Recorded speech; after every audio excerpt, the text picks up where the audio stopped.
내 재산을 흥청망청 써? 오해예요. 내 자산 때문에 날 치매 환자로 만들어서 요양원에 넣으려 했잖아. 새벽 5시 반 알람이 울리기 전에 나는 이미 눈을 떴다. 어둠 속에서 천장을 보다가 몸을 일으켰다. 허리가 욱신거렸지만 손은 이미 이불을 걷고 있었다. 설날 아침은 언제나 이렇게 시작됐다. 부엌 불을 켰다. 형광등이 깜빡이며 하얀 빛을 토해냈다. 싱크대 위에는 어젯밤 며느리가 꺼내둔 재료들이 놓여 있었다. 북어, 고사리, 도라지, 시금치, 콩나물, 그리고 전 부칠 밀가루 봉지. 며느리는 이렇게 말했었다. 어머니, 재료는 제가 살게요. 손은 어머니가 좀 봐주세요. 손은 어머니가 좀 봐주세요. 그 말이 뭔지 나는 안다. 설날 차례상 준비를 전부 하라는 뜻이다. 나는 앞치마를 둘렀다. 기름에 절은 낡은 앞치마. 몇 년째 같은 걸 입고 있는지도 모르겠다. 프라이팬을 올렸다. 기름을 두르고 불을 켰다. 지글지글 소리가 났다. 전을 부치기 시작했다. 동그랑땡, 생선전, 호박전, 버섯전. 손은 기계처럼 움직였다. 뒤집고 놓고 다시 뒤집고. 기름이 튀었다.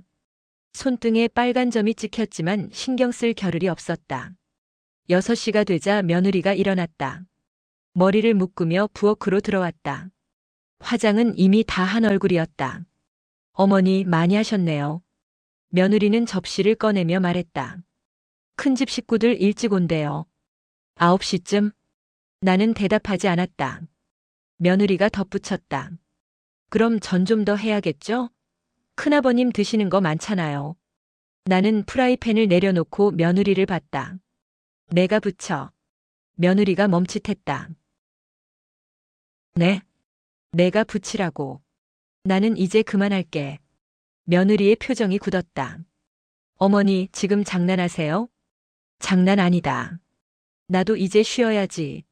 며느리가 웃었다. 비웃는 웃음이었다. 어머니, 오늘 설날이에요. 친척들 다 오는데 어떻게 지금? 그러니까 내가 하라는 거다. 며느리의 얼굴이 붉어졌다. 저 오늘 손님 맞아야 되고 청소도 해야 되고요. 어머니는 원래 부엌일 하시잖아요. 원래 부엌일 하시잖아요. 그 말에 나는 앞치마를 벗었다. 그래. 원래 했지. 앞치마를 싱크대에 던졌다. 그런데 오늘은 안 한다. 며느리가 소리쳤다. 어머니. 나는 부엌을 나왔다. 뒤에서 며느리가 뭐라고 소리쳤지만 듣지 않았다. 방으로 들어가 문을 닫았다. 손이 떨렸다. 이렇게 말한 게 처음이었다. 몇 년 만에 처음으로 안 한다고 말했다. 가슴이 두근거렸다.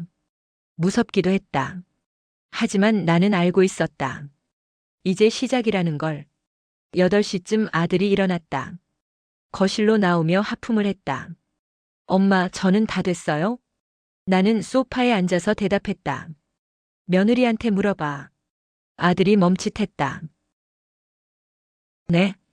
내가 안 했어. 며느리가 하고 있을 거야. 부엌에서 며느리의 목소리가 들렸다. 여보, 어머니가 갑자기 안 하신대. 아들이 나를 봤다. 눈빛이 당황스러워 보였다. 엄마, 왜요? 몸 안 좋으세요? 아니. 그럼 왜 갑자기? 내 마누라한테 시켜. 며느리 역할이 뭔지 배워야지. 아들의 얼굴이 굳었다. 엄마, 오늘 설날이에요. 친척들 다 오는데. 그래서 더 해야지. 며느리 역할 제대로 보여줘야 할 거 아니야. 아들은 입을 다물었다. 며느리가 부엌에서 나왔다. 손에 기름이 묻어 있었다. 어머니, 저 이거 처음 해봐요. 어떻게 하는지 모르겠어요. 나는 텔레비전을 켰다. 유튜브에 나와 있어. 검색해서 봐. 며느리가 숨을 크게 들이마셨다. 진짜 이러실 거예요? 나는 며느리를 똑바로 봤다. 너 몇 년째 이 집에서 설날 보내? 5번째요. 5번 동안 전 한 번 붙여봤어? 며느리가 대답하지 못했다. 나는 텔레비전 소리를 키웠다. 그럼 오늘 해봐. 어렵지 않아. 9시 초인종이 울렸다. 큰집 식구들이었다. 큰아버지, 큰어머니, 그리고 조카들. 새해 복 많이 받으세요. 아들이 황급히 문을 열었다. 형님, 일찍 오셨네요. 큰아버지가 웃으며 들어왔다. 차례 일찍 지내야지. 근데 전 냄새가 안 나는데? 거실이 순간 조용해졌다. 며느리가 앞치마를 두르고 나왔다. 얼굴에 밀가루가 묻어 있었다. 죄송해요. 제가 지금 하고 있어요. 큰어머니가 눈을 크게 떴다. 어머, 지금? 설날 아침에? 며느리가 웃으려 했지만 얼굴이 일그러졌다. 어머니가 몸이 안 좋으셔서요. 순간 모든 시선이 나에게 쏠렸다. 나는 소파에 앉아 차를 마시고 있었다. 큰아버지가 물었다. 어머님 편찮으세요? 나는 고개를 저었다. 아니요. 멀쩡합니다. 그럼 며느리가 하겠다고 해서요. 공기가 얼어붙었다. 며느리의 얼굴이 새하얗게 변했다. 큰어머니가 어색하게 웃었다. 아, 그래. 요즘은 젊은 사람들이 다 하지 뭐. 하지만 그 눈빛은 달랐다. 저 며느리 시어머니를 부엌에도 안 세운다. 그런 눈빛이었다. 며느리는 황급히 부엌으로 들어갔다. 나는 차를 한 모금 더 마셨다. 이제 시작이었다. 10시가 되자 친척들이 하나둘 모였다. 작은아버지 내외 고모 사촌들. 거실은 금방 사람들로 가득 찼다. 저는 아직이에요. 차례상은 언제 차려요? 며느리는 부엌에서 정신없이 움직였다. 땀이 얼굴을 타고 흘렀다. 나는 거실 한쪽에 앉아 있었다. 고모가 다가와 작은 목소리로 물었다. 형님, 정말 몸 괜찮으세요? 네. 그럼 왜 며느리가 혼자? 나는 고모를 봤다. 배워야죠. 며느리 역할이란 게. 고모의 눈이 커졌다. 하지만 아무 말도 하지 못했다. 그 순간 부엌에서 째그닥 소리가 났다. 며느리가 프라이팬을 떨어뜨린 소리였다. 아! 며느리의 비명이 들렸다. 아들이 황급히 뛰어갔다. 괜찮아? 손에 기름이. 며느리가 울먹였다. 아들이 나를 봤다. 원망하는 눈빛이었다. 나는 눈을 감았다. 미안하다고 말하고 싶었다. 하지만 입을 열지 않았다. 왜냐하면 나는 알고 있었다. 진짜 미안해야 할 사람은 따로 있다는 걸. 11시 드디어 차례상이 차려졌다. 며느리가 떨리는 손으로 마지막 접시를 올렸다. 저는 타거나 설익었다. 나물은 간이 맞지 않았다. 탕국은 미지근했다. 하지만 아무도 말하지 않았다. 큰아버지가 기침을 했다. 자, 그럼 시작합시다. 사람들이 차례상 앞에 섰다. 며느리는 제일 가운데 자리를 차지했다. 아들이 그 옆에 섰다. 나는 자연스럽게 뒤로 밀렸다. 며느리가 고개를 돌려 말했다. 어머니는 연세도 있으시니까 뒤에서 편하게 계세요. 친척들이 고개를 끄덕였다. 그래, 어르신은 편하게 계셔. 나는 한 발 더 뒤로 물러났다. 제일 뒤 거실 끝. 그곳에서 나는 차례상을 봤다. 내가 몇십 년을 지켜온 그 자리. 이제 며느리가 서 있었다.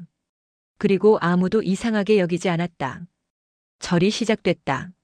사람들이 허리를 숙였다. 나도 따라 절했다. 하지만 내 머릿속에는 다른 생각이 가득했다. 이게 끝이 아니야. 이제 시작이야. 절을 마치고 고개를 들었을 때 나는 결심했다. 오늘 이 설날, 이 집안에서 내가 진짜로 누구인지 보여주겠다고. 그리고 그들이 무엇을 잃게 될지도. 차례가 끝나고 사람들이 자리에 앉았다. 며느리가 음식을 나르기 시작했다. 드세요. 큰아버지가 전을 하나 집어들었다. 한 입 베어 물고는 표정이 굳었다. 간이 좀 세네. 며느리가 당황했다. 죄송해요. 큰어머니가 나물을 먹고는 미간을 찌푸렸다. 이건 좀 싱거운데? 며느리의 얼굴이 빨개졌다. 아들이 끼어들었다. 처음 하는 거라 그래요. 이해해 주세요. 고모가 웃었다. 처음?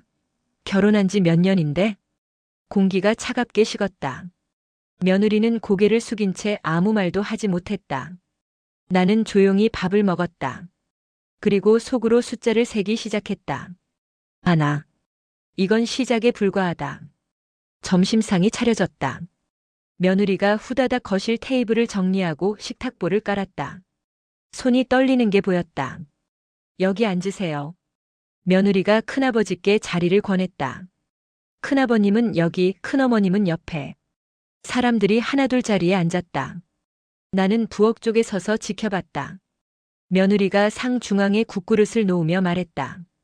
어머니는 저쪽 끝에 앉으세요. 손가락이 가리킨 곳은 식탁 구석이었다. 냉장고와 벽 사이, 사람들이 지나다니는 동선에 걸리는 자리. 아들이 아무렇지 않게 덧붙였다. 엄마, 거기가 편하실 거예요. 일어나기도 쉽고. 일어나기 쉽다. 그 말은 심부름하기 쉽다는 뜻이었다. 큰어머니가 웃으며 거들었다. 그래, 어르신은 그쪽이 편하지. 우리 어머니도 원래 그 자리 좋아하셨어. 나는 천천히 그 자리로 걸어갔다. 의자를 빼고 앉았다. 벽이 등을 눌렀다. 식탁 위를 봤다. 중앙에는 며느리와 아들. 그 옆으로 큰 집 식구들, 작은 집 식구들. 나는 제일 끝. 마치 식탁에 앉은 게 아니라 구경하는 사람 같았다. 며느리가 밥그릇을 돌리기 시작했다. 큰아버님 드세요. 작은아버님도요. 고모님, 여기 반찬 더 드릴까요? 모두에게 웃으며 챙겼다. 그리고 내 앞에는 그냥 밥그릇만 툭 놓았다. 어머니 것도 여기 있어요. 말투는 공손했지만 눈빛은 차가웠다. 나는 숟가락을 들었다. 큰아버지가 입을 열었다. 그나저나 오늘 차례상 좀 아쉬웠네.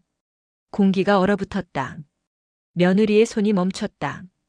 큰아버지가 계속했다. 예전에 어머님이 하실 때는 전도 바삭하고 나물도 딱간이 맞았는데.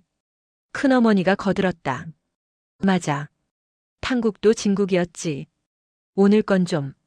말끝을 흐렸지만 의미는 명확했다. 며느리의 얼굴이 붉어졌다. 죄송해요. 제가 아직 서툴러서. 고모가 웃었다. 서툴러? 결혼한 지가 언젠데? 며느리가 입술을 깨물었다. 아들이 끼어들었다. 고모, 너무하시는 거 아니에요? 고모가 눈을 크게 떴다. 뭐가 너무해? 사실을 말했을 뿐인데. 식탁이 조용해졌다. 나는 밥을 한술 떠서 입에 넣었다. 그리고 천천히 씹었다. 며느리가 나를 쳐다봤다. 도와달라는 눈빛이었다. 하지만 나는 시선을 피했다. 왜냐하면 알고 있었다. 이건 내가 몇 년 동안 견뎌온 시선이라는 걸. 밥을 먹는 내내 며느리는 계속 일어났다 앉았다를 반복했다. 물 더 드릴까요? 반찬 더 갖다 드릴까요? 수저 바꿔 드릴까요? 친척들은 당연하다는 듯 받아들였다. 물 좀. 이 나물 더 줘. 국그릇 좀 치워줘. 며느리는 부엌과 식탁을 오갔다. 땀이 이마에 맺혔다. 나는 내 자리에 가만히 앉아 있었다. 예전 같았으면 내가 일어났을 것이다. 물도 따르고 반찬도 더 갖다 주고. 하지만 오늘은 아니었다. 작은아버지가 나를 봤다. 형님, 편찮으신 거 맞죠? 나는 고개를 저었다. 아니요. 멀쩡합니다. 그럼 왜 며느리 혼자? 며느리 일입니다. 제가 왜 합니까? 작은아버지의 눈이 커졌다. 주변이 조용해졌다. 며느리가 부엌에서 멈칫하는 게 보였다. 큰어머니가 헛기침을 했다. 뭐 요즘은 다 그렇게 하니까. 하지만 그 말투는 동의하지 않는다는 뜻이었다. 고모가 속삭이듯 말했다. 시어머니가 저러면 며느리가 힘들지. 일부러 들리게 한 말이었다. 며느리가 물병을 들고 오다가 손이 떨렸다. 물이 식탁보에 쏟아졌다. 아! 며느리가 황급히 행주를 가지러 갔다. 아들이 짜증스럽게 말했다. 조심하지. 며느리의 눈에 눈물이 고였다. 미안해. 나는 그 모습을 봤다. 가슴 한쪽이 아팠다. 하지만 나는 알고 있었다. 이건 내가 수없이 겪은 순간이라는 걸. 그리고 그때 아무도 나를 도와주지 않았다는 걸. 밥이 끝나고 사람들이 거실로 모였다. 남자들은 소파에 앉아 텔레비전을 켰다. 여자들은 식탁 주변에 모여 앉았다. 며느리가 설거지를 시작했다. 찰랑찰랑 물소리가 들렸다. 큰어머니가 말했다. 그나저나 요즘 애들은 참 편하게 사네. 고모가 웃었다. 맞아. 우리 때는 시어머니 눈치 보느라 설날이 전쟁이었는데 지금은 시어머니가 며느리 눈치 본다니까. 킥킥거리는 웃음소리. 며느리의 손이 멈칫했다. 나는 차를 마시며 듣고 있었다. 작은 어머니가 나를 봤다. 형님은 며느리한테 잘해주시는 것 같던데. 나는 고개를 끄덕였다. 네. 며느리 하고 싶은 대로 하게 놔뒀죠. 큰어머니가 눈을 가늘게 떴다. 그게 꼭 좋은 건 아닌데. 그래도 요즘 세상이 그렇잖아요. 고모가 헛웃음을 쳤다. 세상이 변해도 예의는 지켜야지. 그 순간 며느리가 접시를 떨어뜨렸다. 쨍그랑. 깨지는 소리가 부엌에 울렸다. 아들이 소리쳤다. 야, 조심하라고.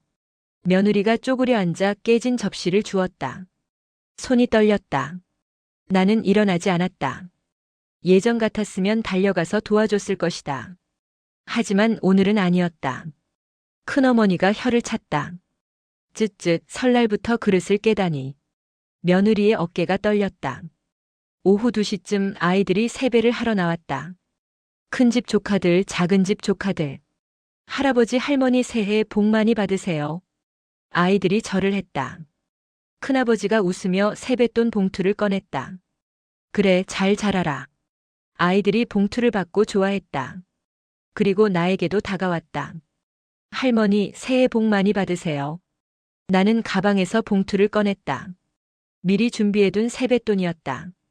하지만 며느리가 가로챘다. 어머니, 제가 드릴게요. 며느리가 내 손에서 봉투를 빼앗아 갔다. 그리고 자기가 준비한 봉투를 아이들에게 나눠줬다. 할머니가 주시는 거야. 잘 받아. 아이들이 봉투를 받았다. 나는 빈손으로 서 있었다. 며느리가 나를 봤다. 어머니, 요즘은 다 이렇게 해요. 관리만 저희가 할게요. 관리. 그 말에 숨이 막혔다. 큰어머니가 웃으며 말했다. 그래, 요즘은 다 그렇게 하지. 고모도 고개를 끄덕였다. 젊은 사람들이 알아서 잘하니까. 나는 아무 말도 하지 못했다. 며느리가 봉투를 들고 부엌으로 갔다. 내 세뱃돈 봉투를. 나는 자리에 앉았다. 손이 텅 비어 있었다. 그리고 그때 깨달았다. 이 집에서 나는 할머니도 어른도 아니었다. 그냥 있으나 마나 한 사람이었다. 오후 3시 사람들이 차를 마시며 이야기를 나눴다. 며느리가 과일을 깎아왔다. 드세요. 사과, 배, 귤. 접시가 식탁에 놓였다. 큰아버지가 사과를 집어들며 물었다. 그나저나 명절 보너스는 잘 받았어? 아들이 웃었다. 네, 작년보다 좀 올랐어요. 그래? 얼마나? 며느리가 끼어들었다. 많이 받았어요. 저희 이번에 차도 바꿀까 생각 중이에요. 큰어머니가 눈을 빛냈다. 어머, 무슨 차? 수입차요. 요즘 괜찮은 거 많더라고요. 사람들이 감탄했다. 나는 차를 홀짝였다. 며느리가 신이 나서 말을 이었다. 그리고 이번에 펀드도 좀 들었어요. 수익률이 괜찮아서. 대단하네. 요즘 젊은 사람들은 재테크를 잘해. 며느리가 으쓱했다. 나는 그 모습을 봤다. 그 보너스, 그 차, 그 펀드. 전부 내 돈으로 가능한 것들이었다. 이 집이 내 명이고 생활비도 내가 보태왔으니까. 하지만 며느리는 그걸 자기 돈인 것처럼 말했다. 그리고 아무도 그게 이상하다고 생각하지 않았다. 작은아버지가 물었다. 어머님도 용돈 좀 드려? 며느리가 웃었다. 당연하죠. 매달 드리고 있어요. 거짓말이었다. 나는 한 푼도 받은 적이 없었다. 하지만 입을 열지 않았다. 왜냐하면 알고 있었다. 지금 말하면 이상한 시어머니가 된다는 걸. 그래서 참았다. 조금만 더. 오후 4시 사람들이 슬슬 일어날 준비를 했다. 이제 가봐야겠네. 그래, 다음에 또 보자. 며느리가 현관까지 배웅했다. 조심히 가세요. 새해 복 많이 받으세요. 웃는 얼굴로 인사했다. 완벽한 며느리 연기였다. 사람들이 하나둘 떠났다. 마지막으로 큰어머니가 내게 다가왔다. 형님, 건강 챙기세요. 나는 고개를 끄덕였다. 네. 큰어머니가 작게 속삭였다. 며느리한테 너무 끌려다니지 마세요. 어른은 어른이어야죠. 그리고 돌아섰다. 나는 그 뒷모습을 봤다. 문이 닫혔다. 거실이 조용해졌다. 며느리가 한숨을 쉬었다. 휴, 겨우 끝났네. 아들도 소파에 털썩 앉았다. 진짜 피곤하다. 며느리가 나를 봤다. 어머니, 설거지는 좀 도와주실 수 있죠? 나는 천천히 일어섰다. 아니. 며느리가 멈칫했다. 네? 내가 해. 나는 이제 안 해. 며느리의 얼굴이 굳었다. 아들이 끼어들었다. 엄마, 왜 이러세요? 나는 아들을 봤다. 너희 둘이 차례상도 받고 세뱃돈도 관리하고 손님도 맞았으니까 설거지도 너희가 해. 며느리가 소리쳤다. 어머니, 장난하세요? 장난 아니다. 나는 방으로 걸어갔다. 뒤에서 며느리가 뭐라고 소리쳤지만 듣지 않았다. 방문을 닫았다. 가슴이 쿵쾅거렸다. 무서웠다. 하지만 멈출 수 없었다. 왜냐하면 이제 진짜가 시작될 거니까. 나는 가방을 열었다. 그리고 그 안에 넣어둔 서류를 꺼냈다. 등기부등본, 유언장 사본, 신탁계약서, 전부 내 이름으로 된. 나는 서류를 한 장씩 펼쳐봤다. 그리고 속으로 중얼거렸다. 내일이면 알게 될 거야. 내가 누구 집에 살고 있는지. 다음 날 아침, 나는 일찍 일어났다. 어제보다 더 일찍. 새벽 5시 집안은 고요했다. 거실로 나왔다. 어제 설거지가 덜 된 그릇들이 싱크대에 쌓여 있었다. 며느리는 결국 반도 안 하고 잠들었던 것이다. 나는 그릇을 보고도 손대지 않았다. 대신 식탁에 앉았다. 그리고 가방에서 어제 꺼내뒀던 서류들을 다시 꺼냈다. 등기부등본. 이 집, 이 땅 모두 내 명에. 남편이 돌아가시기 전 내 이름으로 바꿔뒀다. 당신이 지켜야 해. 아들한테 넘기면 며느리가 다 가져갈 거야. 남편의 마지막 말이었다. 나는 그때 이해하지 못했다. 우리 며느리는 착한데 라고 생각했다. 하지만 지금은 안다. 남편이 옳았다는 걸. 두 번째 서류. 유언장 사본. 변호사 사무실에 맡겨둔 원본의 복사본. 모든 재산은 배우자에게 상속하며 자녀에게는 유류분만 인정한다. 남편은 철저했다. 세 번째 서류. 신탁계약서. 남편 명의로 되어 있던 통장들, 주식들. 전부 신탁으로 묶어뒀다. 며느리가 아들이 함부로 손댈 수 없게. 나는 서류들을 천천히 다시 가방에 넣었다. 그리고 내 방으로 갔다. 서랍을 열었다. 안에는 어제 며느리가 가로챈 세뱃돈 봉투가 있었다. 아니, 정확히는 내가 준비했던 봉투. 빈 봉투. 나는 그 봉투를 꺼내서 들여다봤다. 어제 일이 떠올랐다. 아이들이 세배를 하러 왔을 때 나는 미리 준비한 봉투를 꺼냈었다. 빨간 봉투 8개. 큰 집 조카 셋, 작은 집 조카 둘, 고모네 아이 셋. 각 봉투마다 5만 원권 2장씩 10만 원씩 넣어뒀다. 총 80만 원. 아이들이 내게 절을 했다. 할머니, 새해 복 많이 받으세요. 나는 봉투를 하나씩 꺼내려 했다. 그때 며느리가 나타났다. 어머니, 제가 드릴게요. 며느리가 내 손에서 봉투들을 싹 가져갔다. 어머니는 편히 앉아 계세요. 제가 할게요. 나는 빈손으로 남았다. 며느리가 아이들에겐 다른 봉투를 나눠줬다. 할머니가 주시는 거야.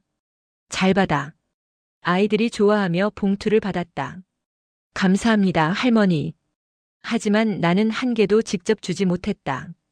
그리고 내가 준 봉투는 며느리가 들고 부엌으로 갔다. 내 봉투들을. 나는 이상했다. 왜 다른 봉투를 주고 내 봉투를 가지고 가지? 그렇게 생각하고 신경 쓰지 않았다. 하지만 지금 생각해보니 며느리는 내 돈을 훔쳐간 거였다. 나는 부엌으로 갔다. 냉장고 위 선반을 열었다. 거기 봉투 8개가 놓여 있었다. 며느리가 어제 가져간 그 봉투들. 나는 하나를 집어들었다.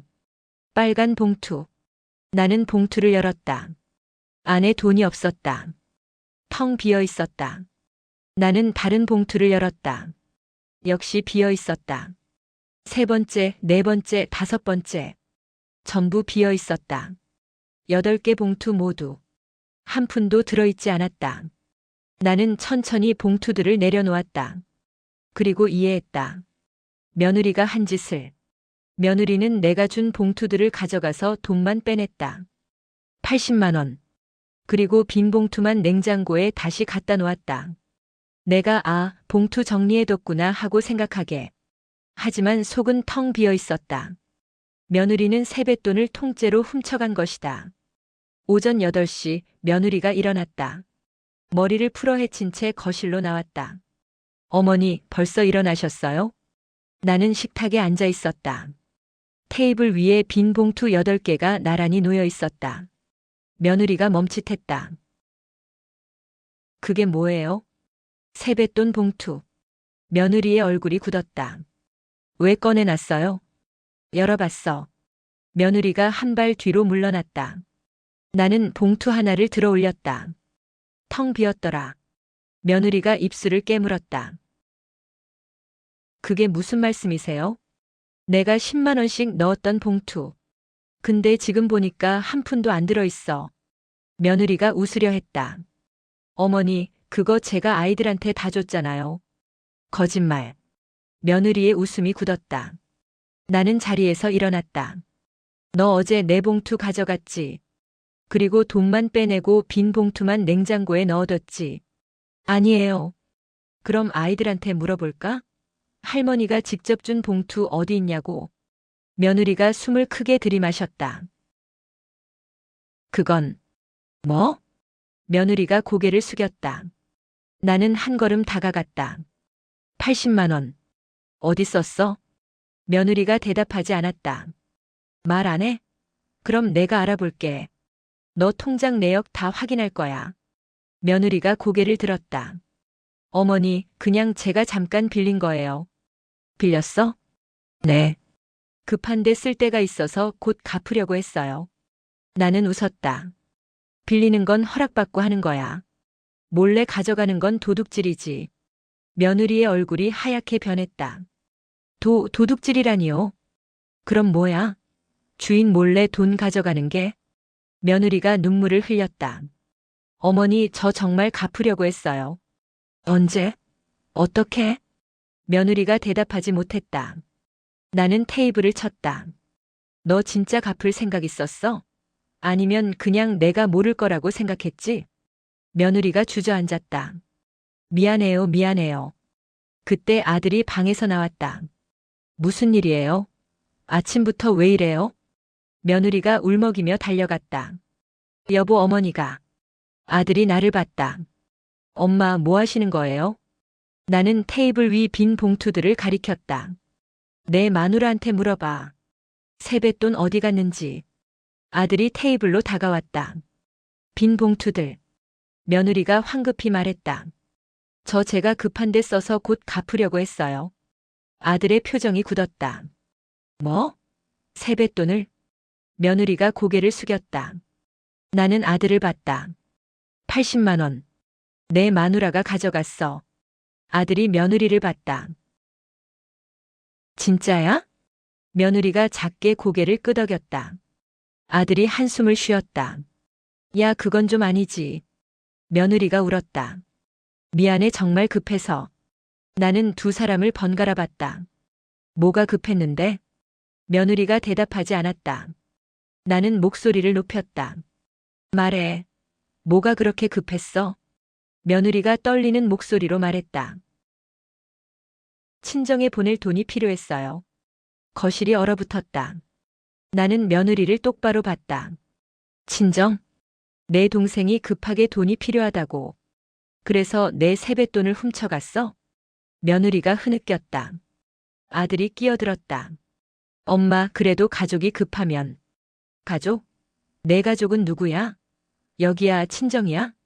아들이 입을 다물었다. 나는 며느리를 봤다. 친정에 보낸 돈이 이번만이야? 며느리가 고개를 들지 못했다. 대답해. 이번만이야? 아니요. 몇 번이나? 여러 번요. 나는 숨을 크게 들이마셨다. 얼마나? 며느리가 작게 말했다. 많이요. 숫자로 말해. 며느리가 떨었다. 1,000만 원쯤? 나는 뒤로 비틀거렸다. 1,000만 원. 아들이 며느리를 봤다. 1,000만 원이나? 며느리가 울었다. 미안해, 동생이 사업한다고 엄마가 아프다고 계속 돈 달라고. 나는 의자를 붙잡았다. 그 돈 어디서 났어? 며느리가 대답하지 않았다. 나는 소리쳤다. 어디서 났냐고. 며느리가 떨리는 목소리로 말했다. 생활비 통장에서요. 생활비 통장. 내가 매달 넣어주는 그 통장. 나는 웃음이 나왔다. 그러니까 넌 내 돈으로 내 친정을 도운 거구나. 며느리가 고개를 숙였다. 미안해요. 미안? 그 말로 끝이야? 며느리가 울먹였다. 나는 아들을 봤다. 너도 알고 있었어? 아들이 시선을 피했다. 몰랐어요. 거짓말하지 마. 진짜 몰랐어요. 생활비 통장에서 1,000만 원이 빠져나가는데 몰라? 너도 통장 관리한다며? 아들의 얼굴이 붉어졌다. 그게 너도 공범이지. 알면서 모른 척한 거지. 아들이 입을 다물었다. 나는 두 사람을 번갈아 봤다. 좋아. 그럼 이렇게 하자. 며느리가 고개를 들었다. 80만 원 오늘 안으로 내 통장에 넣어. 며느리가 울먹였다. 어머니. 그리고 친정에 보낸 돈 1,000만 원. 그것도 다 갚아. 며느리가 소리쳤다. 1,000만 원을 어떻게 갚아요? 내가 어떻게든 갚아. 일을 하든 친정에서 받아오든. 며느리가 주저앉았다. 안 돼요. 그건 너무 많아요. 내 돈인데 왜 내가 포기해야 돼? 며느리가 울었다. 아들이 나를 붙잡았다. 엄마, 너무 심한 거 아니에요? 나는 아들의 손을 뿌리쳤다. 심해? 도둑질한 게 심한 거지, 갚으라는 게 심해? 아들이 말을 잇지 못했다. 나는 방으로 걸어갔다. 일주일 안으로 80만 원 먼저 갚아. 1,000만 원은 분할로 해도 돼. 며느리가 뒤에서 소리쳤다. 어머니, 제발. 나는 돌아보지 않았다. 방문을 닫았다. 뒤에서 며느리 우는 소리가 들렸다. 하지만 나는 신경 쓰지 않았다. 오전 10시쯤 핸드폰이 울렸다. 며느리 친정어머니였다. 나는 받지 않았다. 다시 울렸다. 또 받지 않았다. 세 번째 전화. 나는 받았다. 여보세요. 사돈댁 저예요. 목소리가 떨리고 있었다. 네. 아까 딸한테 연락 왔는데 무슨 일이에요? 나는 침착하게 말했다. 따님이 말 안 했어요? 그게 돈 문제라고. 근데 오해가 있는 것 같아서요. 오해요? 네. 딸애가 그럴 애가 아니거든요. 나는 웃었다. 그럴 애가 아니라고요? 네. 저희 딸 착해요. 절대 남의 돈 손 떼는 애 아니에요. 그럼 세뱃돈 80만 원은요? 전화기 넘어가 조용해졌다. 그건 급한 일이 있었대요. 급하면 훔쳐도 돼요? 훔친 게 아니라 빌린 거예요. 목소리가 높아졌다. 나는 차분하게 말했다. 허락 없이 가져가는 건 도둑질이에요. 사돈댁 너무 심하시는 거 아니에요? 가족끼리 그 정도 돈 가지고. 그 정도? 80만 원에 1,000만 원이요?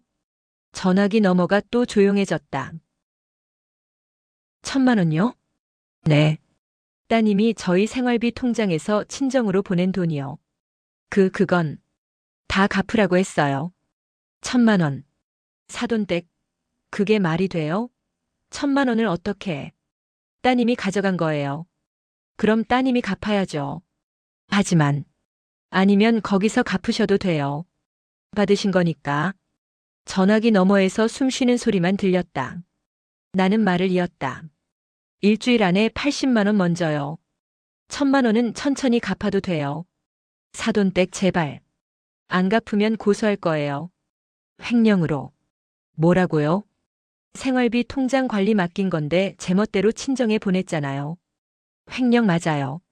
전화기 너머에서 흐느끼는 소리가 들렸다. 사돈댁 너무 하시는 거 아니에요. 전 피해자예요. 가해자는 따님이고요. 그리고 전화를 끊었다. 핸드폰을 내려놓았다. 손이 떨렸다. 무서웠다. 하지만 나는 알고 있었다. 이건 정당한 일이라는 걸. 오후가 되었다. 며느리는 방에서 나오지 않았다.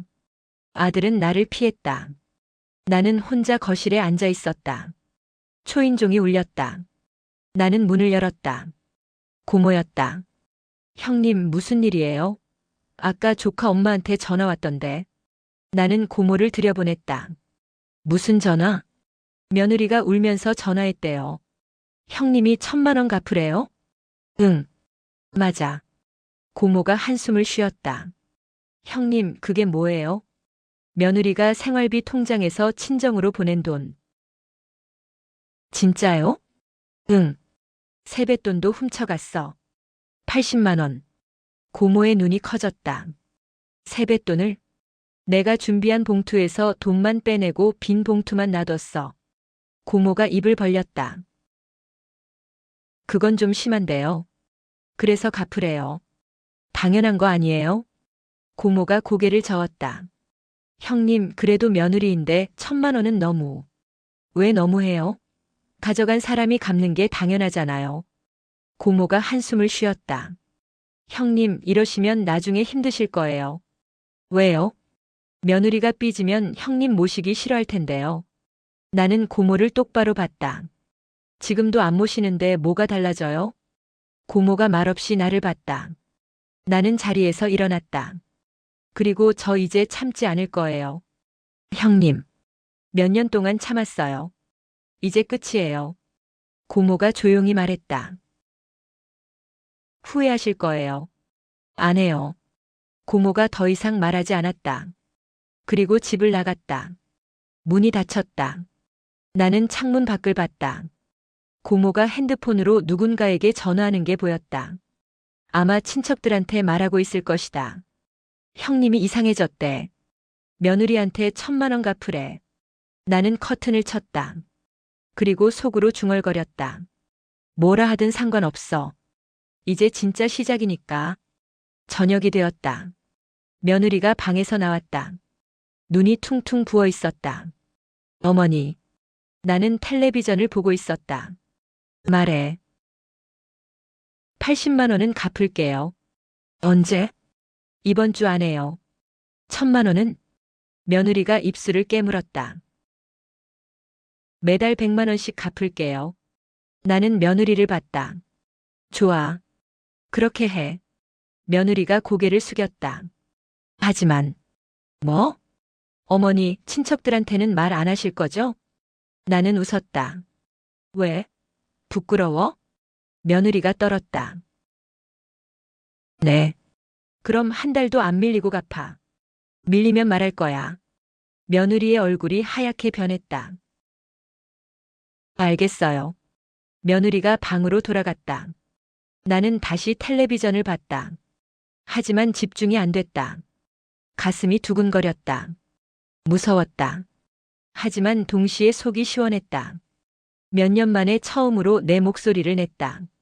몇 년 만에 처음으로 안 되라고 말했다. 그리고 이제 알았다. 이게 시작이라는 걸. 진짜는 지금부터라는 걸. 나는 가방을 열었다. 서류들을 꺼냈다. 등기부등본, 유언장, 신탁계약서. 그리고 하나 더. 통장 거래 내역서. 며느리가 친정에 보낸 돈의 모든 기록. 일자, 금액 전부. 나는 서류들을 천천히 펼쳤다. 그리고 속으로 중얼거렸다. 아직 끝이 아니야. 이제 내가 이 집에서 뭘 했는지 전부 밝혀질 거야. 밖에서 며느리 우는 소리가 들렸다. 하지만 나는 귀를 막지 않았다. 왜냐하면 알고 있었다. 내가 몇 년 동안 혼자 운 밤이 얼마나 많았는지. 그리고 그때 아무도 내 울음을 듣지 않았다는 걸.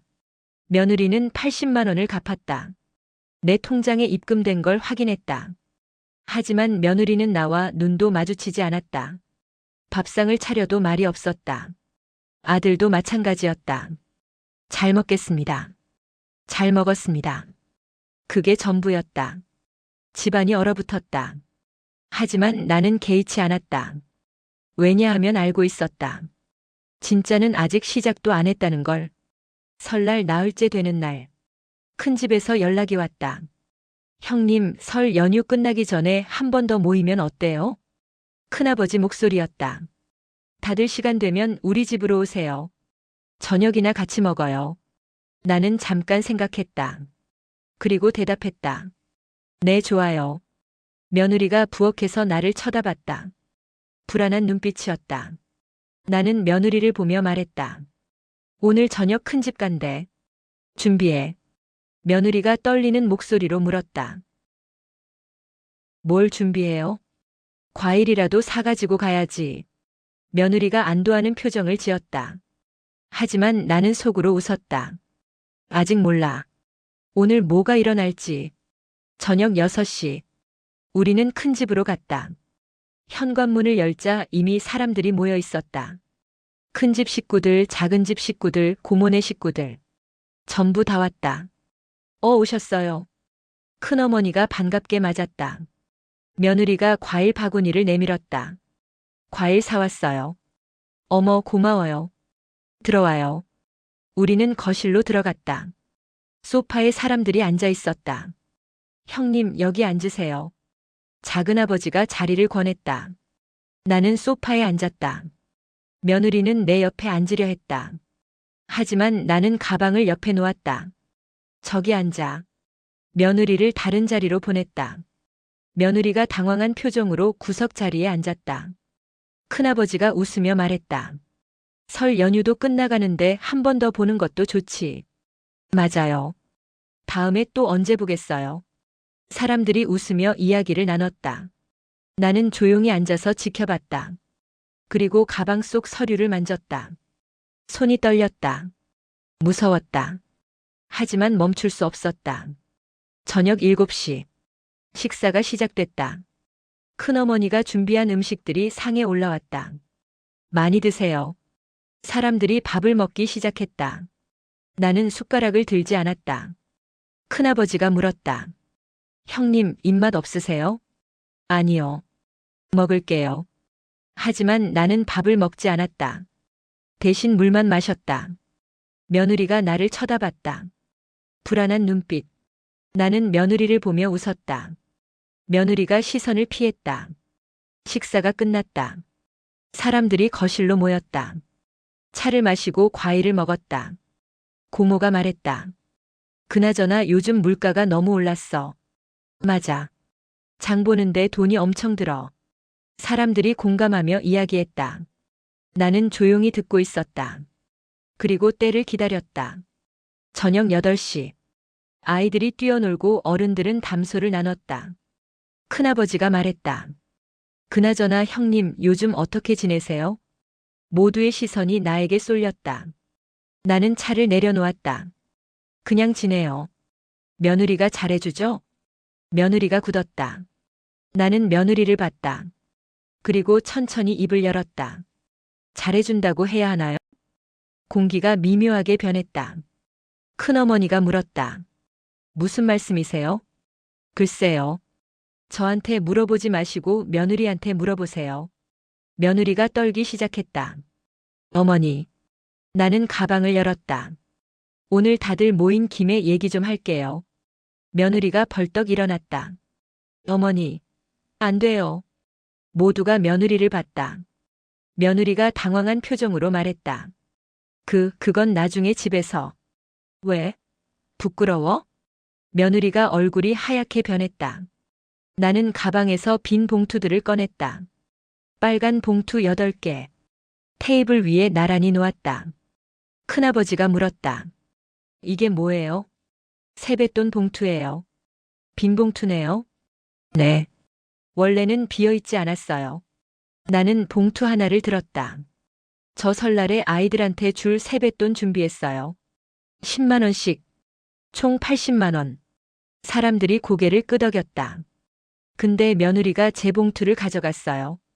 그리고 돈만 빼내고 빈 봉투만 돌려놨어요. 거실이 조용해졌다. 며느리가 소리쳤다. 저는 잠깐 빌린 거예요. 빌렸어? 허락도 없이? 며느리가 입술을 깨물었다. 나는 사람들을 돌아봤다. 며느리가 80만 원 가져갔어요. 제 세뱃돈을 훔쳐서요. 고모가 숨을 들이마셨다. 큰어머니가 물었다. 그래서 어떻게 됐어요? 갚으래요. 이미 갚았고요. 나는 다시 가방을 열었다. 근데 그게 다가 아니에요. 며느리가 떨었다. 어머니, 제발 그만. 나는 서류 뭉치를 꺼냈다. 통장 거래 내역서. 두껍게 쌓인 종이들. 이게 뭔지 아세요? 사람들이 고개를 저었다. 우리 집 생활비 통장 거래 내역이에요. 지난 5년치. 테이블 위에 서류를 펼쳤다. 빨간 형광펜으로 표시된 부분들이 가득했다. 이거 보세요. 명품 가방 500만 원. 손가락으로 짚었다. 명품 신발 300만 원. 다른 부분을 짚었다. 명품 시계 800만 원. 큰아버지가 눈을 크게 떴다. 나는 계속했다. 백화점 200만 원. 또 백화점 300만 원. 또. 페이지를 넘겼다. 고급 레스토랑 50만 원. 호텔 스파 30만 원. 명품 매장 600만 원. 며느리가 주저앉았다. 어머니, 그건. 나는 며느리를 똑바로 봤다. 뭐? 생활비라고 할 거야? 며느리가 고개를 숙였다. 나는 서류를 더 펼쳤다. 그리고 여기. 친정 계좌로 송금 500만 원. 또 300만 원. 또 200만 원. 고모가 입을 벌렸다. 계속 보낼게요. 100만 원, 300만 원, 500만 원, 700만 원. 페이지를 계속 넘겼다. 총 얼마인지 아세요? 사람들이 숨을 죽였다. 1억 2천만 원이에요. 거실이 얼어붙었다. 큰아버지가 더듬거렸다. 1억? 네. 명품 사는데 6천만 원, 친정에 보낸 돈 6천만 원. 며느리가 떨었다. 어머니, 그건 오해예요. 오해? 통장 내역이 오해야? 며느리가 울기 시작했다. 나는 다른 서류를 꺼냈다. 그리고 이것도 보세요. 카드 명세서였다. 제 이름으로 만든 카드예요. 며느리가 쓴 거고요. 서류를 펼쳤다. 명품 매장 200만 원. 고급 음식점 80만 원. 호텔 라운지 50만 원. 큰어머니가 숨을 들이마셨다. 이것도 5년치예요. 총 3천만 원. 작은아버지가 물었다. 형님 카드를 며느리가? 네. 제 이름이지만 며느리가 마음대로 썼어요. 며느리가 흐느꼈다. 미안해요. 정말 미안해요. 아들이 끼어들었다. 엄마, 이건 너무. 너도 가만히 있어. 나는 아들을 똑바로 봤다. 너도 알고 있었잖아. 아들이 얼굴이 붉어졌다. 몰랐어요. 거짓말. 마누라가 명품 가방 들고 다니는데 어떻게 몰라? 아들이 시선을 피했다. 나는 또 다른 서류를 꺼냈다. 녹취록이었다. 이건 뭔지 아세요? 사람들이 고개를 저었다. 너희 둘이 나눈 대화예요. 며느리와 아들이 동시에 얼굴이 하얗게 변했다. 어머니, 그건. 나는 녹취록을 읽기 시작했다. 며느리, 어머니 언제까지 사실 것 같아? 아들, 글쎄 오래 사시겠지. 며느리, 그럼 우리 언제 이 집 가져와? 명예 이전은 언제 해? 거실이 숨소리조차 들리지 않을 만큼 조용해졌다. 나는 계속 읽었다. 아들, 엄마 설득해야지. 명예 이전하라고. 며느리 설득이 안 되면 차라리 요양원 보내는 게 나을 것 같은데. 고모가 손으로 입을 막았다. 아들, 그것도 방법이긴 한데. 며느리, 어머니 치매 김이 있다고 하면 되잖아. 그럼 법적으로도 우리가 재산 관리할 수 있고. 큰어머니가 눈물을 흘렸다. 나는 녹취록을 내려놓았다. 이게 3개월 전 대화예요. 며느리가 떨며 소리쳤다. 그건 그냥 한 말이에요. 진짜로 할 생각은 없었어요. 그래? 그럼 이건? 나는 또 다른 종이를 꺼냈다. 명예 이전 서류 초안이에요. 며느리가 법무사 사무실에 문의한 거. 며느리가 주저앉았다. 그리고 이건 요양원 상담 내역이에요. 또 다른 서류. 며느리가 3군데 요양원에 전화해서 상담받은 기록이에요. 아들이 고개를 숙였다. 큰아버지가 떨리는 목소리로 물었다. 형님, 이게 정말. 네. 전부 사실이에요. 나는 사람들을 돌아봤다. 며느리가 저를 요양원 보내고 집을 가져오려고 했어요. 아들이랑 같이. 고모가 울먹였다. 형님 너무하네요. 나는 며느리를 봤다. 그동안 나한테 어떻게 했는지 다들 말해줄까? 며느리가 떨었다. 어머니 제발. 설날마다 부엌에 혼자 세워놓고 차례상 뒤로 밀어내고 사람들이 며느리를 쳐다봤다. 세뱃돈도 못 주게 가로채고 친척들 앞에서는 착한 며느리 연기하고 며느리가 울었다. 집안일은 전부 나한테 떠넘기고 자기는 명품이나 사러 다니고 큰어머니가 한숨을 쉬었다. 밥상에 앉을 때도 나는 구석에 앉히고 대접받을 때도 빼놓고 며느리가 흐느꼈다. 심지어 친구들한테 자랑했어요. 시어머니 쥐고 사는 거. 며느리가 소리쳤다. 아니에요. 저 그런 적 없어요. 나는 핸드폰을 꺼냈다. 녹음 들어볼래? 며느리가 입을 다물었다. 나는 핸드폰을 테이블에 놓았다. 재생 버튼을 눌렀다. 며느리 목소리가 흘러나왔다. 시어머니? 완전 호구야. 내 말이면 다 들어. 웃음소리. 명품 사는 것도 몰라. 통장 관리 나한테 맡겼거든. 바보 아니야? 또 웃음소리. 요양원 보내면 집이랑 돈 다 낼 거야.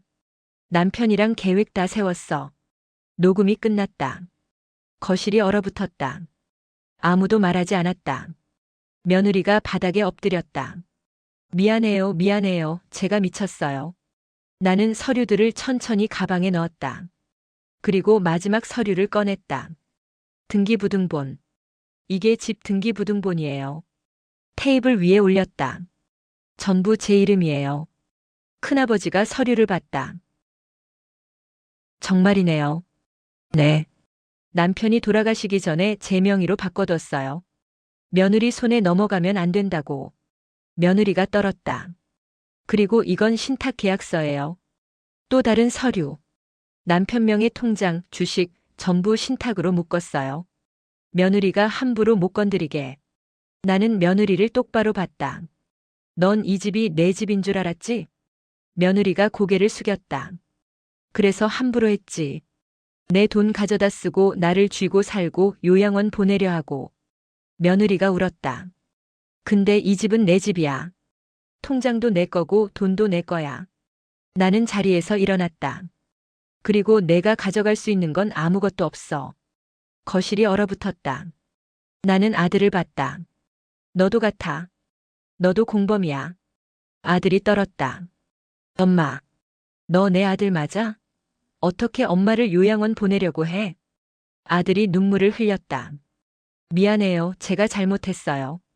미안으로 안 돼. 나는 사람들을 돌아봤다. 오늘 이 자리에서 다들한테 말하는 거예요. 사람들이 나를 봤다. 이 집은 내 집이고 나는 더 이상 참지 않을 거예요. 며느리가 흐느꼈다. 그리고 며느리가 쓴 돈 1억 5천만 원. 전부 다 갚으라고 할 거예요. 큰아버지가 눈을 크게 떴다. 1억 5천만 원을요? 네. 한 푼도 안 빼고 다. 며느리가 소리쳤다. 어머니, 그건 너무 많아요. 어떻게 갚아요? 내가 어떻게든 갚아. 일을 하든 명품 팔든. 며느리가 떨었다. 안 갚으면 고소할 거야. 횡령, 사기, 배임으로. 며느리가 주저앉았다. 나는 외투를 입었다. 다들 잘 들었죠? 사람들이 고개를 끄덕였다. 며느리가 뭐라고 하든 아들이 뭐라고 하든 이제 안 믿으세요. 며느리가 고개를 들었다. 어머니. 그리고 1억 5천만 원 다 갚을 때까지 넌 이 집에 발도 못 들여놔. 며느리가 소리쳤다. 어머니. 나는 며느리를 마지막으로 봤다. 오늘부터 넌 내 며느리 아니야. 그리고 문을 향해 걸어갔다. 큰아버지가 불렀다. 형님, 어디 가세요? 집에 가요. 내 집. 지금 밤인데. 괜찮아요. 혼자 가는 게 편해요. 나는 문을 열었다. 뒤에서 며느리와 아들이 우는 소리가 들렸다. 하지만 나는 돌아보지 않았다. 문을 닫았다. 계단을 내려갔다. 밖은 추웠다. 하지만 가슴은 뜨거웠다. 몇 년 만에 처음으로 말했다. 내 목소리로. 내 입으로 진실을. 눈물이 났다. 하지만 슬픈 눈물이 아니었다. 후련한 눈물이었다. 자유로운 눈물이었다. 택시를 타고 집으로 갔다. 현관문을 열었다. 조용했다. 며느리도 없고 아들도 없었다. 나 혼자. 하지만 외롭지 않았다. 오히려 평온했다. 나는 소파에 앉았다. 핸드폰이 울렸다. 큰어머니였다. 형님, 집에 도착하셨어요? 네. 형님, 오늘 정말 놀랐어요. 죄송해요. 아니에요. 형님이 그동안 얼마나 힘드셨을지. 큰어머니가 울먹였다. 며느리가 너무했어요. 정말 너무했어요. 이제 괜찮아요. 형님 혼자 계시면 무섭지 않으세요? 아니요. 오히려 편해요. 큰어머니가 한숨을 쉬었다. 며느리랑 아들이 아직도 여기 있어요. 어떡하죠? 내버려 두세요. 알아서 갈 거예요. 알겠어요. 형님 조심하세요. 네, 고마워요. 전화를 끊었다. 나는 창밖을 봤다. 어둠 속에 별이 보였다. 그리고 속으로 중얼거렸다. 이제 시작이야. 진짜 내 인생이. 방으로 들어갔다. 침대에 누웠다. 눈을 감았다. 오랜만에 편안한 잠이었다. 누군가의 눈치를 보지 않는, 누군가에게 무시당하지 않는, 그냥 나로 사는 잠이었다. 새벽 2시. 초인종이 울렸다. 나는 잠에서 깼다. 또 울렸다. 띵동, 띵동, 띵동. 계속 눌러대는 소리. 나는 일어나서 현관으로 갔다. 인터폰 화면을 봤다. 며느리와 아들이었다. 어머니, 문 열어주세요. 며느리가 소리쳤다. 제발이요. 어머니. 아들도 문을 두드렸다. 쿵쿵쿵. 나는 인터폰을 들었다. 왜? 어머니, 문 열어주세요. 얘기 좀 해요. 할 얘기 없어. 어머니. 며느리가 울부짖었다. 제발 문 좀 열어주세요. 제가 잘못했어요. 알아. 근데 용서 안 해. 어머니. 나는 인터폰을 끊었다. 문 두드리는 소리가 계속됐다. 쿵쿵쿵. 어머니. 어머니. 나는 귀마개를 꽂았다. 그리고 다시 침대로 갔다. 눈을 감았다. 밖에서 아무리 소리쳐도 들리지 않았다. 아침 7시. 나는 일어났다. 현관으로 갔다. 문 앞이 조용했다. 인터폰 화면을 봤다. 아무도 없었다. 결국 갔나 보다. 나는 문을 열었다. 복도를 봤다. 며느리가 벽에 기대어 앉아 있었다. 눈이 퉁퉁 부어 있었다. 밤새 운 모양이었다. 며느리가 나를 보고 벌떡 일어났다. 어머니. 나는 며느리를 보지 않았다. 왜 아직도 여기 있어? 어머니, 제발 한 번만 용서해 주세요. 싫어. 어머니. 며느리가 내 앞을 막았다. 비켜. 안 비켜요. 용서해 주실 때까지 안 비켜요. 나는 며느리를 똑바로 봤다. 그럼 여기서 평생 있어. 난 용서 안 하니까.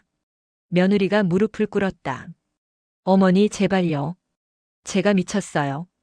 제가 잘못했어요. 알아. 그러니까 한 번만. 한 번? 너 몇 년 동안 그랬는데? 며느리가 고개를 숙였다. 나는 며느리를 밀치고 지나갔다. 어머니. 며느리가 뒤따라왔다. 나는 엘리베이터를 탔다. 며느리가 뛰어들려고 했다. 나는 문 닫기 버튼을 눌렀다. 며느리가 손을 뻗었지만 문이 닫혔다. 엘리베이터가 내려갔다. 위에서 며느리 우는 소리가 희미하게 들렸다. 밖으로 나왔다. 아침 공기가 차갑고 상쾌했다. 나는 천천히 걸었다. 동네 공원으로 갔다. 벤치에 앉아서 하늘을 봤다. 파란 하늘. 구름 한 점 없었다. 핸드폰이 울렸다. 아들이었다. 받지 않았다. 또 울렸다. 또 받지 않았다. 3번째, 4번째, 5번째. 계속 울렸다. 나는 결국 받았다. 뭐? 엄마 어디세요? 산책. 엄마 집에 와주세요. 얘기 좀 해요. 할 얘기 없어. 엄마. 아들이 울먹였다. 제발요. 저희가 잘못했어요. 알아. 그러니까. 그래서 용서해달라고? 네. 나는 웃었다. 안 해. 엄마, 너 나한테 뭐 했는지 기억해? 요양원 보내려고 했잖아. 아들이 말을 잇지 못했다. 엄마를 치매 환자 만들려고 했잖아. 재산 가져오려고. 미안해요. 제가 정말 미쳤어요. 미쳤다는 건 알아. 근데 용서는 안 해. 엄마 제발. 나는 전화를 끊었다. 그리고 핸드폰 전원을 껐다. 벤치에 앉아서 하늘을 봤다. 마음이 편했다. 몇 년 만에 처음으로. 오전 10시쯤 집에 돌아갔다. 현관문 앞에 며느리가 없었다. 드디어 갔나 보다. 문을 열고 들어갔다. 거실이 깨끗했다. 부엌도 정리되어 있었다. 며느리가 정리한 모양이었다. 하지만 나는 신경 쓰지 않았다. 소파에 앉아서 텔레비전을 켰다. 뉴스가 나왔다. 설 연휴 귀성길 소식. 나와는 상관없는 이야기들. 초인종이 울렸다. 나는 일어나지 않았다. 또 울렸다. 인터폰 화면을 봤다. 며느리 친정어머니였다. 그리고 며느리도 함께 있었다. 사돈댁, 문 좀 열어주세요. 친정어머니가 소리쳤다. 나는 인터폰을 들었다. 무슨 일이세요? 사돈댁, 우리 딸 용서해주세요. 싫어요. 사돈댁, 친정어머니가 울먹였다. 우리 딸이 잘못했어요. 제가 잘못 가르쳤어요. 알아요. 그러니까 한 번만. 한 번이 아니에요. 몇 년이에요. 친정어머니가 말을 잇지 못했다. 며느리가 끼어들었다.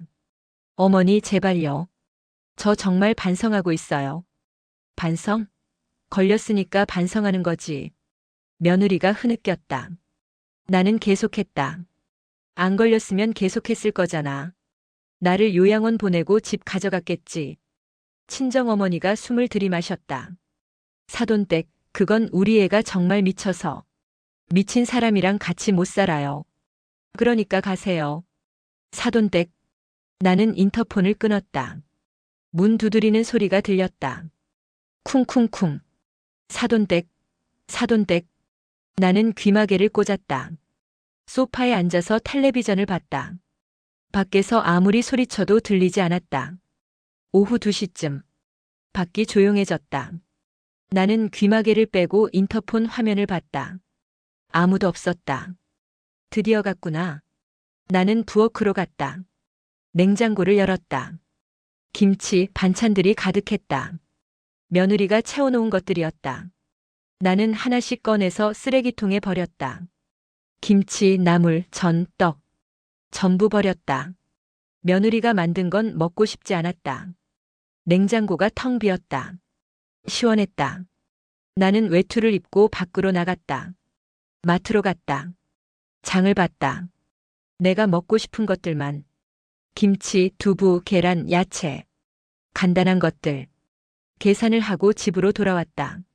냉장고에 하나씩 넣었다. 깨끗했다. 며느리 흔적이 하나도 없었다. 저녁 6시. 핸드폰 전원을 켰다.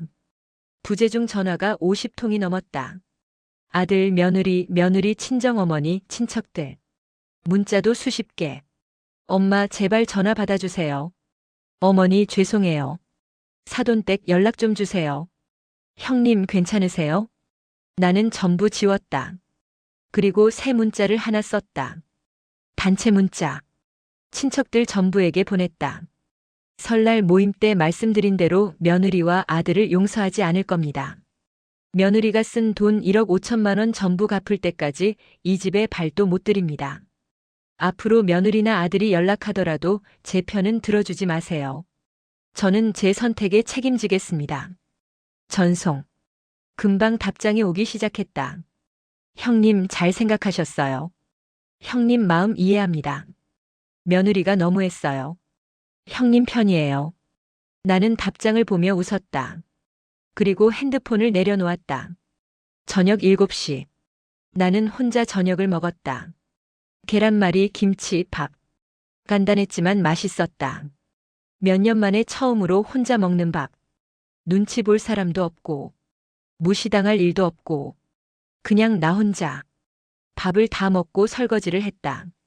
접시 하나, 그릇 하나, 숟가락 하나. 금방 끝났다. 거실로 나와서 소파에 앉았다. 텔레비전을 켰다. 드라마가 나왔다. 며느리와 시어머니 갈등 이야기. 나는 웃었다. 저건 약과야. 혼잣말을 했다. 핸드폰이 울렸다. 큰어머니였다. 받았다. 여보세요. 형님 저녁 드셨어요? 네. 혼자 괜찮으세요? 네, 편해요. 큰어머니가 한숨을 쉬었다. 형님, 아까 며느리가 저한테 전화했어요. 뭐래요? 용서를 빌어달래요. 형님한테. 나는 웃었다. 뭐라고 하셨어요? 안 된다고 했죠. 형님 마음이 중요하다고. 고마워요. 형님 외롭지 않으세요? 아니요. 오히려 좋아요. 그래요? 네. 몇 년 만에 처음으로 제 집 같아요. 큰어머니가 조용히 말했다. 형님 잘하신 거예요. 네. 며느리가 너무했어요. 절대 용서하지 마세요. 안 할 거예요. 형님 힘드시면 언제든 연락하세요. 네, 고마워요.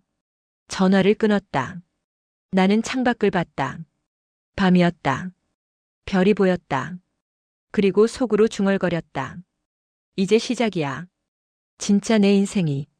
밤 10시. 나는 침대에 누워 있었다. 천장을 보며 오늘 일을 떠올렸다.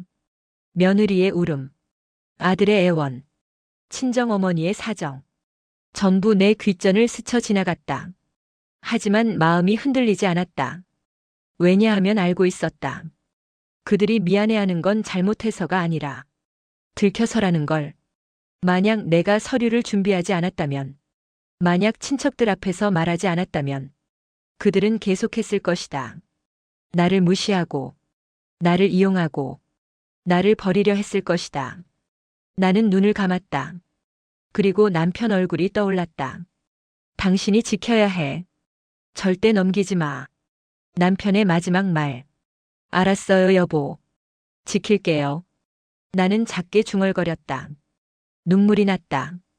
하지만 슬픈 눈물이 아니었다. 다짐의 눈물이었다. 다음 날 아침, 나는 일찍 일어났다. 창문을 열었다. 찬 공기가 들어왔다. 상쾌했다. 부엌으로 가서 아침을 준비했다. 토스트, 계란, 우유. 간단했지만 충분했다. 혼자 먹는 아침. 조용했지만 평화로웠다. 밥을 먹고 설거지를 했다. 그리고 거실을 청소했다. 며느리가 있을 때는 내가 하면 안 된다고 했었다. 어머니, 제가 할게요. 어머니는 쉬세요. 그렇게 말하면서 제대로 안 했었다. 하지만 지금은 달랐다. 내가 원하는 대로 할 수 있었다. 청소를 다 하고 소파에 앉았다. 깨끗한 거실. 조용한 집. 나만의 공간. 좋았다. 초인종이 울렸다. 나는 일어나지 않았다. 또 울렸다. 인터폰 화면을 봤다.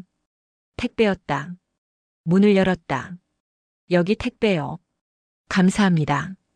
택배를 받았다. 보낸 사람을 봤다. 큰어머니였다. 상자를 열었다. 반찬들이 가득 들어 있었다. 그리고 쪽지가 하나. 형님 혼자 계시면 밥 챙기기 힘드시죠?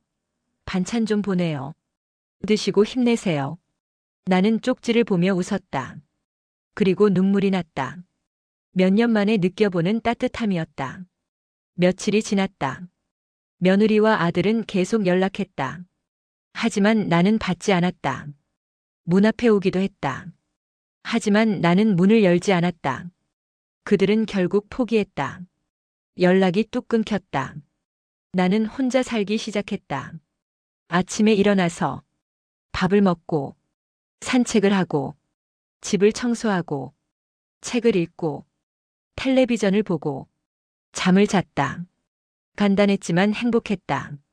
누군가의 눈치를 보지 않아도 되니까. 누군가에게 무시당하지 않아도 되니까.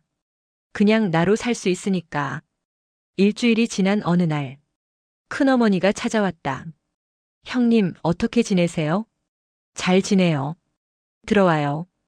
큰어머니가 들어왔다. 거실을 둘러봤다. 깨끗하네요. 제가 매일 청소해요. 혼자 괜찮으세요? 네, 좋아요. 큰어머니가 나를 봤다.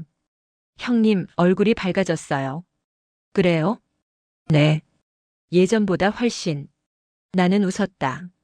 마음이 편하니까요. 큰어머니가 고개를 끄덕였다. 그나저나 며느리가 또 연락했어요. 뭐래요? 돈 갚겠대요. 분할로라도. 얼마씩? 한 달에 100만 원씩. 나는 웃었다. 100만 원? 1억 5천만 원을? 그러니까 150개월이요. 12년 반. 말도 안 돼. 큰어머니가 한숨을 쉬었다. 형님, 어떻게 하실 거예요? 나는 잠깐 생각했다. 한 달에 500만 원. 30개월. 2년 반. 그게 가능할까요? 모르겠어요. 근데 그것도 안 되면 고소할 거예요. 큰어머니가 눈을 크게 떴다. 정말요? 네. 약속이니까. 큰어머니가 조용히 말했다. 형님, 정말 달라지셨어요. 그래요? 네. 예전에는 참기만 하셨는데. 나는 창밖을 봤다. 이제 안 참아요. 참으면 제가 죽으니까. 큰어머니가 내 손을 잡았다. 잘하셨어요, 형님. 나는 큰어머니 손을 꽉 쥐었다. 그리고 눈물이 났다. 고마워요. 형님. 정말 고마워요. 제 편이 되어줘서. 큰어머니도 눈물을 흘렸다. 당연한 거예요, 형님. 우리는 한동안 손을 잡고 있었다. 말없이. 하지만 마음은 통했다. 한 달이 지났다. 며느리에게서 입금 알림이 왔다. 500만 원. 정확히 약속한 금액이었다. 나는 통장을 확인했다. 입금 완료. 며느리가 갚기 시작한 것이다. 하지만 나는 기뻐하지 않았다. 왜냐하면 알고 있었다. 이건 시작에 불과하다는 걸. 아직 29개월이 남았다는 걸. 그리고 며느리가 끝까지 갚을지 확신할 수 없다는 걸. 나는 통장을 덮었다. 그리고 캘린더에 표시했다. 130. 첫 번째 달. 29개월 후면 끝난다. 아니, 끝나지 않는다. 왜냐하면 그때도 며느리는 내 며느리가 아니니까. 용서는 하지 않을 거니까. 그날 밤, 나는 침대에 누워 천장을 봤다. 그리고 지난 몇 년을 떠올렸다. 며느리에게 무시당했던 날들. 부엌에서 혼자 전을 부치던 설날들. 세뱃돈도 못 주고 뒤에 서 있던 차례상들. 눈물이 났다. 하지만 이번에는 참지 않았다. 실컷 울었다. 소리내어 울었다. 아무도 듣는 사람 없으니까. 아무도 나를 이상하게 보는 사람 없으니까. 한참을 울고 나니 마음이 후련했다. 나는 눈물을 닦았다. 그리고 속으로 중얼거렸다. 이제 끝났어. 그 시절은 끝났어. 이제 나는 나로 살 거야. 창밖을 봤다. 달이 떠 있었다. 밝은 보름달. 나는 달을 보며 웃었다. 그리고 잠들었다. 편안한 잠. 누구의 눈치도 보지 않는. 누구에게도 무시당하지 않는.